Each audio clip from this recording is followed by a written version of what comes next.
Yan, good day mga construct at dito ulit tayo sa project natin para magbahagi ng panibagong construction tips. And so kung makikita nyo, meron tayo ngayon ditong nakaabang na outlet Kung mapapansin nyo rin is tatlo yung wire na ginamit natin. Bali, ito kasi is GFCI outlet or ground fault circuit interrupter. Ang purpose nito is para sa grounding system natin. Then itong dalawang wire na black is magiging supply line natin. Usually, ang GFCI outlet is ginagamit natin kung saan exposed ang ating outlet sa mga tubig.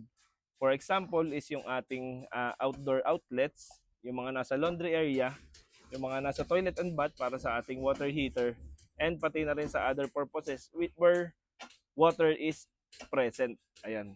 So, malaking tulong ito para maiwasan natin yung na maka-aksidente once na na-expose sa tubig yung ating outlet. At the same time, mas nare-regulate natin yung ating mga appliances na na-expose sa tubig. Lalo na pag gumamit din tayo ng GFCI breaker. Kung nagustuhan mo ang video na ito, huwag mong kalimutan mag-like, mag-follow, mag-subscribe, at maaari ka rin mag-komento dito sa ating comment section kung may nais kang matutunan regarding sa construction. This is Engineer Barlan, your only ka-construct.